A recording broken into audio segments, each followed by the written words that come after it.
Before we begin, comment down below what country and local time you're watching from, and don't forget to hit that like button if you've ever had to deal with pushy neighbors who didn't know where their boundaries ended. Now picture this Montana morning, the kind of silence that doesn't feel empty, but heavy, like the air itself is holding a secret. Dan Shaw steps onto his porch with coffee in one hand, his .308 bolt action slung across his shoulder like a man might carry a robe.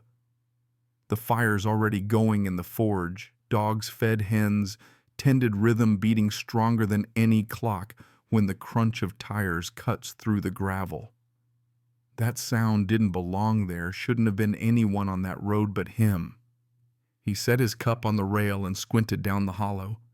Out of the tree line glided two spotless black SUVs, too sleek for country dust, too polished for mountain mud, moving like sharks instead of trucks.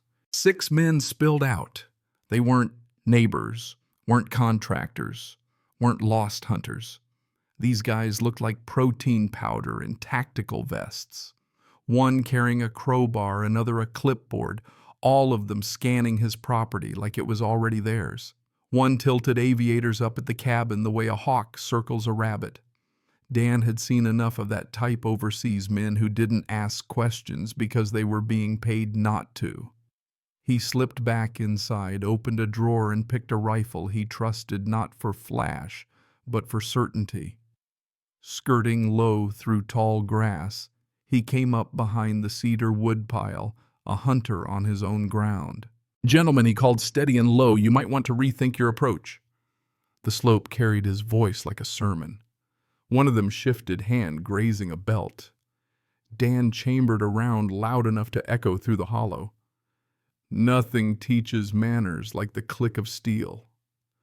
Back 10 paces now. Their cockiness bled out fast like steam from a kettle left open. "We're here on behalf of Eagle Ridge HOA, the bald one," answered hands half raised. "Structural code violations we're authorized to inspect." Dan barked a laugh sharp as ice.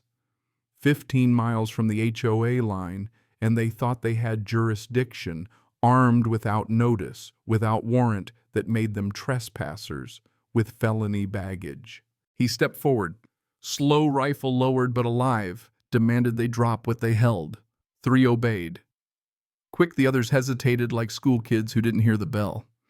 Dan disarmed one, found pepper spray baton, even a body cam clipped to his vest, too professional for neighborhood business. "Call it in," Dan told them. "Lawyer, sheriff, HOA, whoever signs your checks, but you're leaving today." They backed away silent, retreating to their SUVs like wolves realizing the elk had sharper antlers than expected. Only after their taillights vanished into the ridge did Dan hit the panic switch hidden in his shed. Cameras rolled, locks engaged, everything documented. He dialed the sheriff, voice calm as stone, pressing charges for armed trespassing. Historians still argue whether America's wild frontier ended with barbed wire or bureaucracy, but that morning on Dan Shaw's porch, it was clear the frontier wasn't gone. It had just been waiting for someone stubborn enough to defend it. The sheriff's cruiser ground its way up the gravel within half an hour, which out here counts as lightning speed. Deputy Fallon stepped out first, polite to a fault, followed by Sergeant Willis, a sun-baked veteran whose frown carried its own weather. Dan led them to the tracks where the SUVs had idled, and then into his cabin, pulling up footage from 4 camera angles that made the so-called inspection look more like a paramilitary raid. Fallon flinched when the warning shot cracked on the audio, but Willis didn't so much as blink. "You didn't hit anyone?" Fallon asked. Dan shook his head, over their heads, clean, no injuries. Willis just sighed, already feeling the paperwork like a migraine. The twist came fast. One of those men had already marched into the sheriff's office, claiming he'd been assaulted during a sanctioned inspection. Dan laughed, the kind of laugh that carries sharp edges. Assault 6 armed men in tactical gear on his land wasn't inspection. It was intimidation. Willis didn't argue, just asked for copies of the footage. Dan burned it to a USB, knowing the real fight was just beginning. Sure enough, within an hour, his old friend Ron Hayes, the former commanding officer turned county prosecutor, texted back, "I'm coming. Don't talk to anyone else till I get there." Ron arrived the next morning carrying a beat-up laptop and a soldier's gait that never left him. Over coffee, he laid it out. Eagle Ridge HOA had funneled more than $75,000 into a so-called compliance company owned by Karen Vander's niece. Payments disguised as community stabilization. That wasn't just sloppy accounting, that was fraud wrapped in a bow. Dan dug out old letters, cease and desists, even trail cam shots of SUVs scouting his fence line weeks earlier. Piece by piece, the puzzle grew teeth. Ron called in backup, a private investigator named Clara Lopez Sharp, methodical with the calm of someone who'd cuffed more than a few crooked officials. She started knocking on doors inside Eagle Ridge. Neighbors whispered about Karen bragging during wine night that she had a plan for the woodsman.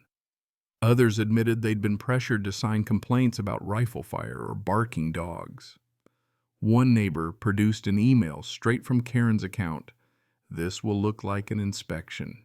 Keep quiet and it all goes away." That wasn't oversight. That was conspiracy. Clara went further, running backgrounds on the 6 hired men. 2 had criminal records, 1 for assault, 1 dishonorably discharged. The HOA hadn't just overlooked that they'd relied on it. And when she traced the board's minutes, the motive came into focus. The southern edge of Dan's land blocked a proposed development road to the lakeside, the crown jewel of their expansion scheme. His acres weren't an inconvenience. They were the wall standing between greed and profit. The HOA doubled down. Karen herself showed up in a white suit and sunglasses, smile fake enough to need a warranty. She threatened defamation suits, offered hush money, called the media coverage reckless. Dan stood silent until she snapped, warning that things would get worse. He didn't flinch. Instead, he documented every false violation they filed: livestock fencing, even visual pollution, and sent it all to his lawyer, Lyle Chester. Lyle's verdict was blunt. They're panicking, and panicked bureaucrats always make stupid mistakes. Sure enough, within days, a man with night vision was caught crawling Dan's fence line, measuring paces like a burglar. That was it. Dan filed for an injunction barring any HOA agent from his land. Judge approved it the same day. Historians still argue whether power corrupts or if it just attracts the already corrupt, but in Eagle Ridge it was clear corruption didn't need power. It only needed one Karen with a pen in a family shell company. By the time the court date was set, Dan's story had spread far beyond the ridgeline. Reporters crammed into the small county courtroom, neighbors filled every bench. Even a national crew leaned cameras against the back wall. Karen arrived in pearls and a power suit, flanked by a slick attorney who looked like he'd rehearsed his smirk in the mirror. They thought this would be a quick spin job, paint Dan as a paranoid hermit and move on. They weren't ready for what Lyle had prepared. The first exhibit was the video: 6 armed men in formation, crowbar, flashing clipboard ready, moving like raiders through Dan's yard. The jury sat frozen. Then came Marcus Willard, one of the hired men who'd flipped. His testimony cracked the case wide open. Karen had personally recruited them, promised cash, and called Dan's property a tactical blind spot that needed neutralizing.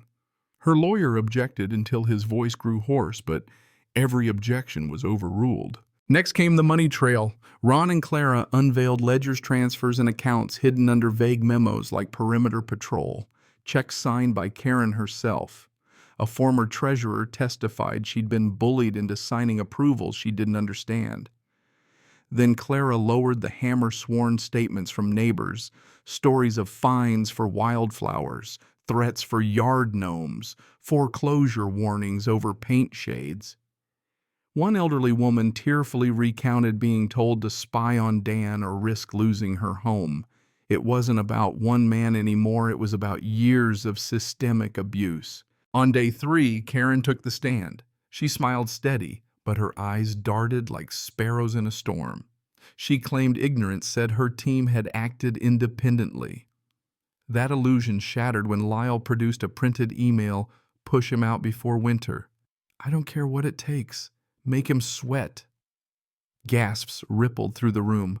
Her lawyer's face drained of color, and the jury didn't even look at her again. By the fourth day, they returned a verdict guilty on harassment, conspiracy, abuse of power. The HOA was fined heavily, Karen barred from leadership forever, and Dan awarded millions in damages plus restitution earmarked for rebuilding community trust. Reporters swarmed him outside, but Dan only said, "I didn't win today. The law did. I just held the line." Then he went home to his ridge, where elk still moved through the tree line and wood smoke still curled from his chimney. But things had changed. He carved a signpost by the gravel road. This is free land, governed by law, not fear. Neighbors who once stayed silent began knocking on his gate, asking not for favors, but for knowledge.